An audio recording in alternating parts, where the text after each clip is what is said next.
ኤርትራ እንደ ሀገር ተከስማለች አስደንጋጭ ትንታኔ ወጣ። ኢትዮጵያ የባህር በሩን የምታገኝበት አቋራጭ መንገድ አነጋጋሪ ትንታኔ አቅም አልባ የሆነ የሻዕቢያ መንግስት አሳዛኝ ፍጻሜ ደርሷል ያለ ሲሆን የኤርትራ መጨረሻ መቅረቡን አመልክቷል። አሳፋሪ ድርጊት ተፈጽሟል፣ ጦሩ ይቅርታ ጠይቆ ገባ። ከሳምንት በፊት አምጾ የነበረው ጦር ባለ 8 ነጥብ የይቅርታ መግለጫ ማውጣቷል። የሱዳን የእርስ በርስ ጦርነት ተፋፋመ። ሄሜቲ ኢሳያስን ባስጠነቀቁ ማግስት ግስጋሴያቸውን ቀጠሉ። ፈጥኖ ደራሽ ኃይሉ በአልፋሻር ከባድ ጥቃት ከፈተ። ኤርትራና ኢትዮጵያ በአሰብ ጉዳይ ውጥረት ውስጥ በገቡበት በአሁኑ ወቅት ኢሳያስን ያስደነገጠ የሀገራችን የባህር በር መሻት ሊያፋጠን እንደሚችል የጠቆመ ትንታኔ ይፋ ተደርጓል። አንጋፋውና አምባገነኑ መሪ ኢሳያስ ተደናግጠዋል። ትንታኔው ኤርትራም እንደ ሀገር መቀጠሏ አስጊ ነው ማለቱ ደግሞ እጅጉን ትኩረት ስቧል። ለመሆኑ ትንታኔውን ማነው ይፋ ያደረገው? በውስጡ ምን ጉዳዮችን አካቷል? የሚሉትንና ከሰሞኑ በትግራይ ክልል በህወሓት ታጣቂዎች ሲካሄድ በነበረው አመፅ ተሳስቻለሁ በማለት ይቅርታ ስለጠየቀው ጦር እንዲሁም ጀነራል ሐምዳን ዳጋሎ በኢሳያስ ላይ በከባዱ ከዛቱ በኋላ ስለተፈጸመው ከባድ ጥቃትና ስለቀጠለው የሱዳን ግጭት አክለን እናስደምጣችሁ ወደናል። ሰላም ውድ የሁሉ ዴይሊ ቤተሰቦች እንደምን አላችሁ? ቻናሉን ሰብስክራይብ፣ ላይክ፣ ሼር ያደረጋችሁ እስከ መረጃዎቻችን ፍጻሜ አብራችሁን ቆዩ።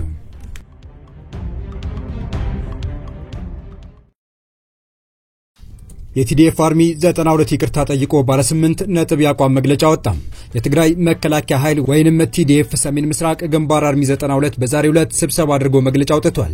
በመግለጫው እኛ የአርሚ 92 አባላት ለህዝባችን ህልውና በአንድነት ሆነን ከፍተኛ ዋጋ ከፍለናል። ያገኘነው ድል በጠላቶቻችን ፍቃድ ሳይሆን በሰራዊታችንና በህዝባችን ጀግንነት ነው በማለት ከጀመረ በኋላ በቲዲኤፍ ያላለሰለሰ ትግል የፕሪቶሪያው የሰላም ስምምነት ሊፈረም መቻሉን ጠቅሷል። ሲቀጥልም ጠላቶቻችን ለ5 ዓመታት ያህል መሬቶቻችን እንዲያዙ ይገኛሉ። በዚህም ህዝባችን ለማህበራዊና ኢኮኖሚያዊ ችግር የተራረገ ከመሆኑ በላይ በረሃብና በበሽታ እየተሰቃየ ነው ያለው መግለጫው የብልጽግና መንግስት ስምምነቱን ተግባራዊ የማድረግ ፈቃደኝነት እንዳልታየበት አስታውቋል።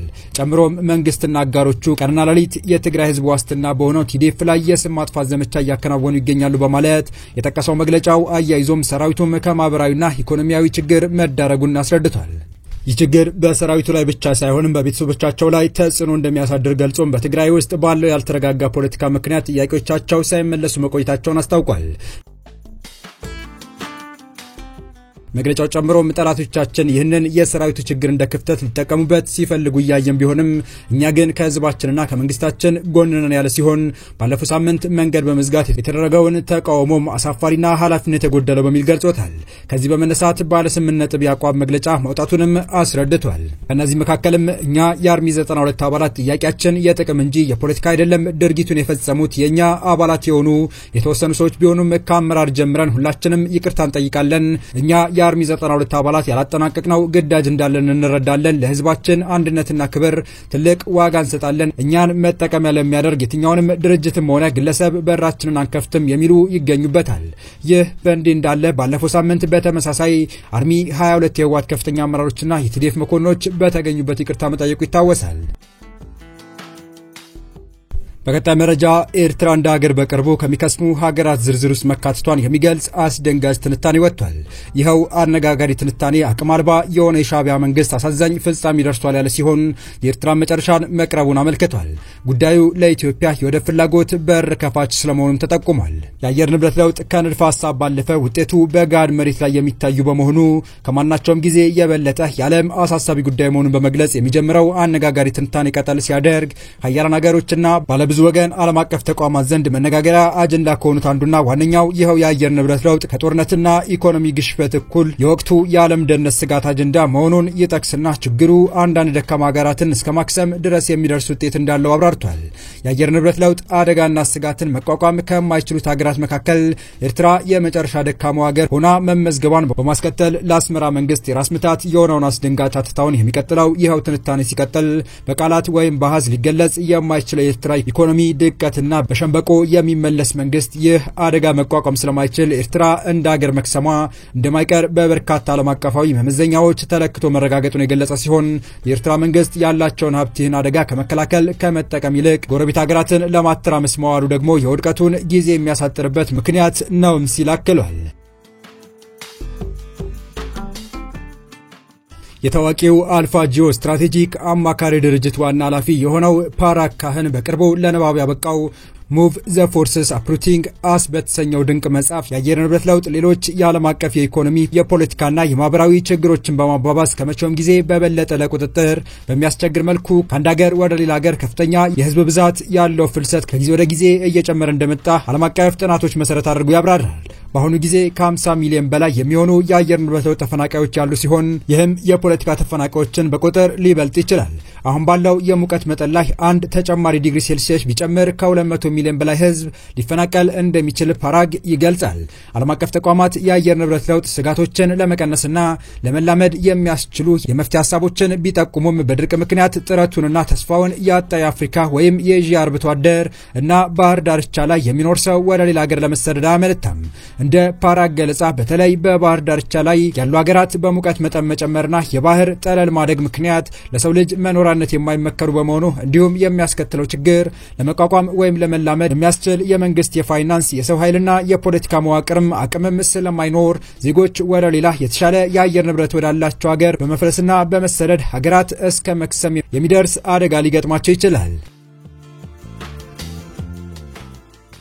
ከዚህ አንጻር የኢትዮጵያ መንግስት የባህር በር ፍላጎቱን ለማሳካት ይህን የኤርትራውያን ፍልሰት በምክንያትነት በማቅረብ በፈቃደኝነት ላይ የተመሰረተ ድርድር ከኤርትራ መንግስት ጋር ቢያደርግ ዓለም አቀፍ ተቀባይነት ማግኘት እንደሚችል በጉዳዩ ላይ ጠለቅ ያለ መረጃ ያላቸው ወገኖች ለሚመለከታቸው የመንግስት አካላት ጥቆማ ይሰጣሉ። በመሆኑም የኢትዮጵያ መንግስት በአየር ንብረት ለውጥ በሌሎች ፖለቲካዊና ኢኮኖሚያዊ ምክንያቶች የተማረረውን እና ተስፋ የቆረጠውን የኤርትራን ህዝብ የትኩረት ኢላማ በማድረግ በተጠና በታቀደና በተቀናጀ መልኩ የዲፕሎማሲ የመረጃና ወታደራዊ ግንኙነቶችን በመፈጸም የኤርትራ መንግስት የባህር በር በዲፕሎማሲ ድርድር እንዲሰጥ ካልሆነም የአገዛዝ እድሜ ለማሳጠር እንዲሰራ መስራት እንዳለበት ባለሙያዎች ይመክራሉ። በመጨረሻም በሱዳን ያለው ጦርነት በከፍተኛ ሁኔታ ተባብሶ የቀጠለ ሲሆን የፈጥኖ ደራሽ ኃይሉ አርኤስኤፍ በሰሜን ዳርፉር ግዛት ዋና ከተማ በሆነችውና በተከበበችው አልፋሻር እንዲሁም በሰሜን ኮርዶፋን ግዛት በምትገኘው ባራ ከተማ ላይ አዲስና የተቀናጀ ጥቃት መክፈታቸው ተገለጸ። የጦር ምንጮች ለአልጀዚራ እንደገለጹት የፈጥኖ ደራሽ ኃይሎቹ ዛሬ ቅዳሜ ከጠዋቱ ከካርቱም በስተደቡብ ምዕራብ 350 ኪሎ ሜትር ርቀት ላይ በምትገኘው ባራ ከተማ ላይ ከበርካታ አቅጣጫዎች ጥቃት የከፈቱ ሲሆን የሱዳን ጦር በበኩሉ በከባድ መድፍ ምላሽ ሰጥቷል። ከተማዋ በጦር ቁጥጥር ስር ብትሆንም በፈጥኖ ደራሽ ኃይሎች ተከባ እንደምትገኝ ታውቋል። ጥቃቱን ተከትሎም በሰሜን ኮርዶፋን ሁለተኛዋ ትልቅ ከተማ በሆነችው ባራ የመገናኛ መስመሮች ሙሉ በሙሉ ተቋርጠዋል። በተመሳሳይ በአልፋሻር ከተማም ከባድ ግጭት የቀጠለ ሲሆን ከተማዋ በከባድ የተኩስና የቦምብ ድብደባ ስትናጥ ማደሯና ጠዋት ላይም የጢስ አመድ በሰማይ ላይ ሲታይ እንደነበረ ነዋሪዎች ገልጸዋል። ይህ ወታደራዊ ግጭት የተባባሰው በአልፋሻር ያለው ሰብአዊ ሁኔታ ከማሰብ በላይ አሰቃቂ ደረጃ ላይ ደርሷል ሲሉ የሕክምና ባለሙያዎች ባስጠነቀቁበት ወቅት ነው። የሱዳን ዶክተሮች ኔትወርክ ቃል አቀባይ ዶክተር ራዛን አልማህዲ በየቀኑ ቢያንስ 3 ህጻናት በምግብ እጥረት በበሽታና በሕክምና ቁሳቁስ እጦት ምክንያት ህይወታቸውን እያጡ ነው ሲሉ አስደንጋጭ መረጃ ይፋ አድርገዋል።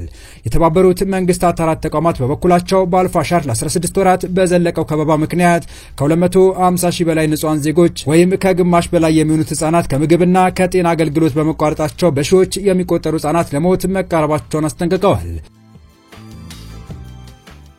በጦርነቱ በሁለቱም ወገኖች የሚፈጸሙ የድሮን ጥቃቶች በከፍተኛ ሁኔታ መጨመራቸውና በዋናነት በሲቪል መሰረተ ልማቶች ላይ ያነጣጠረ መሆናቸው ስጋቱን ጨምሮታል። የፈጥኖ ደራሽ ኃይሎች በቅርቡ በኤሌክትሪክ ማከፋፈያዎች ላይ በፈጸሙት ጥቃት በርካታ ከተሞች ከኃይል አቅርቦት ውጭ ሆነዋል። እንዲሁም የሱዳን ጦር በቅርቡ ተመልሶ ሊከፍተው ተስፋ አድርጎት የነበረው የካርቱም ዓለም አቀፍ አውሮፕላን ማረፊያ በተደጋጋሚ በድሮን በመመታቱ የመከፈቱ ዕቅድ እንዲዘገይ ተደርጓል። ከሚያዝያ 2023 ጀምሮ በተቀሰቀሰው በዚህ ጦርነት በ10 ሺዎች የሚቆጠሩ ሰዎች ሲገደሉ 12 ሚሊዮን ዜጎች ከቤታቸው ተፈናቅለዋል። 30 ሚሊዮን ህዝብ ደግሞ አስቸኳይ እርዳታ እንደሚያስፈልገው መረጃዎች ያመለክታሉ። ይህም የሱዳንን ቀውስ የዓለማችን ትልቁ ሰብአዊ ቀውስ አድርጎታል። በዲፕሎማሲ በኩል የሱዳን የውጭ ጉዳይ ሚኒስቴር በዋሽንግተን ዲሲ ውይይት ቢያደርጉም በጦሩና በፈጥኖ ደራሽ ኃይሎች መካከል ቀጥተኛ ያልሆነ ድርድር እየተካሄደ ነው የሚለው ዘገባ መንግስታቸው አስተባብሏል። የአሜሪካው ፕሬዝዳንት ዶናልድ ትራምፕ በሱዳን ያለውን ጦርነት ለማስቆም ጥረት እንደሚያደርጉ ቢገልጹም በአሁኑ ወቅት የውጭ ፖሊሲ ትኩረታቸው በጋዛና በዩክሬን ላይ በመሆኑ የሱዳን ጉዳይ ቅድሚያ እንዳልተሰጠው ታዛቢዎች ይገልጻሉ። የተወደዳችሁ የቻናላችን ቤተሰቦች ለአሁኑ ለእናንተ ይመጥናሉ ታደምጧቸው ታተርፉባቸዋላችሁ ብለን የመረጥንላችሁ ዕለታዊ መረጃዎቻችን እስካሁን ያደመጣችኋቸው ነበሩ። በተመሳሳይ ሀገራዊና ቀጠናዊ ጉዳዮች እንዲሁም ዓለም አቀፋዊ ጂኦፖለቲካ ወታደራዊና አነጋጋሪ ክስተቶችን ዕለት በዕለት ተከታትለን በትኩስ ይዘን እንደምንቀርብ እያሳወቅን የቻናሉ ቤተሰብ ካልሆናችሁ ሰብስክራይብ፣ ቪዲዮ ላይክ እና ሼር በማድረግ ተደራሽነታችን ታሰፉ ዘንድ አክብሮታዊ ግብዣችን ነው። አበቃን። ሰናይ ጊዜን ተመኘን።